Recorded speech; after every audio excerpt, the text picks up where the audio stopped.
Penerangan jalan umum PJU ini tergolong unik, dapat menyala di sela-sela dahan perpohonan, di kawasan Jalan 2 Jalur Kota Sinabang Kabupaten Simelu Aceh, dan lampu jalan itu pun memancarkan cahaya nan indah pada malam harinya dari sela-sela perpohonan. Diketahui penerangan jalan umum PJU jenis ornamen di Kepulauan Kabupaten Simelu, hanya ada terpasang mulai dari Simpang Kargo Kota Sinabang sampai dengan Desa Suakbuluh Kecamatan Simelu Timur. Sementara, di kawasan daerah perdesaan masih terpantau gelap gulita, tiada penerangan jalan umum yang terpasang seperti indahnya di kawasan Kota Sinabang. Padahal, jika penerangan jalan umum banyak terpasang di kawasan perdesaan, tentu suasananya pun terang benderang.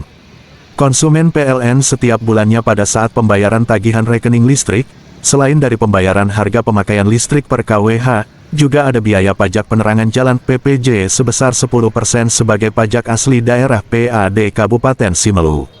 Artinya, setiap pelanggan PLN dibebankan pembayaran PPJ pajak penerangan jalan. Namun, semestinya pemasangan penerangan jalan umum harus merata, tidak hanya di kawasan kota saja lampu jalannya dipasang, melainkan sampai ke kawasan perdesaan, agar suasana perdesaan terang menderang, karena konsumen PLN sudah membayar pajak KAN. Semoga pemasangan lampu jalan dapat terpasang merata sampai ke perdesaan oleh pemerintah daerah. Selain itu, perawatan penerangan jalan umum harus dapat dilakukan secara optimal. Demikian Madani News TV Jurnalis melaporkan.